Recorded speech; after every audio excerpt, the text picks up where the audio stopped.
अब सवाल यह है कि जब दोनों ही तरफ से बातचीत के लिए दोनों ही पक्ष तैयार हैं, तो फिर हंगामा कैसे हो रहा है और इस हंगामे का असर आम लोगों पर क्यों पड़ रहा है, इसी पर करेंगे चर्चा। खास मेहमान हमारे साथ इस वक्त जुड़ गए हैं। बीरपाल सिंह, एग्रीकल्चर एक्सपर्ट हमारे साथ हैं नोएडा स्टूडियो से। अवनिजेश अवस्थी, राजनीतिक विश्लेषक के तौर पर हमारे साथ हैं। ठाकुर किरणपाल सिंह, किसान नेता हमारे साथ हैं। सरदार वीएम सिंह, नेता किसान मोर्चा हमारे साथ हैं। इसके साथ ही साथ मेजर सिंह पुन्नावाल हमारे साथ हैं, जनरल सेक्रेटरी पंजाब किसान सभा।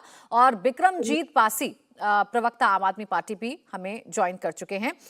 सरदार वीएम सिंह जी, मैं आप ही के साथ शुरुआत कर रही हूं। आपसे जानना चाह रही हूं, सरकार तो बार बार कह रही है कि हम बातचीत के लिए तैयार हैं और बातचीत से ही फायदा निकलेगा, ऐसे हंगामा करने से कुछ नहीं होगा। फिर ये हंगामा बदस्तूर शंभू बॉर्डर पर क्यों जारी है? देखिए, पहली चीज देखने की बात है ये मांग कितनी पुरानी है, कितनी नई है।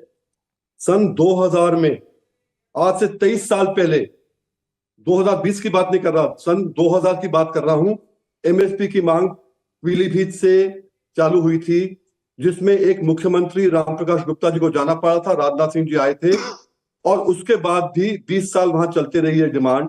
फिर 2020 में जो हुआ था, तब भी ये हुआ था।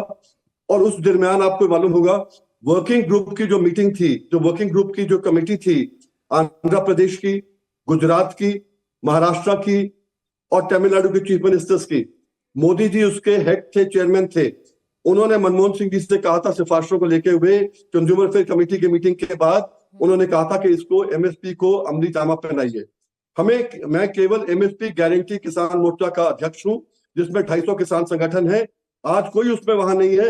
हम चाहते हैं इस पे वार्ता हो, पूरे देश के सामने वार्ता हो, खुले मंच पे वार्ता हो, टीवी के सामने वार्ता हो, देश देखे कि किसान क्या बोल रहा है।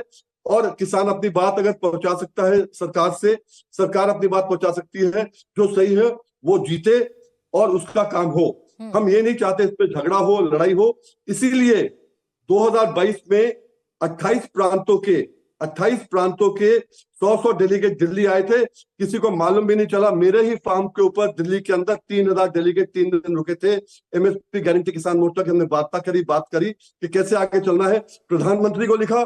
यानी आप भी ये मान रहे हैं ना सिंह साहब, आप भी ये मान रहे हैं ना कि बातचीत से रास्ता निकलेगा? बस एक सेकंड, आप ही की बात को समझ रही हूँ। आप भी ये मान रहे हैं ना कि एमएसपी पर जो आप लोगों की शंकाएं हैं, आप लोगों की जो मांग है, एमएसपी गारंटी कानून जो आप लागू करवाना चाहते हैं, बातचीत से रास्ता निकलेगा, इन तस्वीरों से नहीं निकलेगा जो हम देख रहे हैं? मैं बिल्कुल आपकी बात से सहमत हूं। मैं बता रहा हूं, ये मजबूर क्यों हो रहे हैं लोग। हमने 21 में लिखा, 22 में लिखा, अभी 23 की मेरे पास तो अभी हाथ के हाथ पड़ी हुई है। 23 में हमने लिखा, जिसमें ठप्पा भी लगा प्रधानमंत्री कार्यालय का, एमएसपी गारंटी किसान मोर्चा तरफ से कि हमसे बात करिए। जबकि बात करने को तैयार नहीं है, तो कहीं ना कहीं तो लोग उतावले होंगे ना। क्या हुआ जाएगा?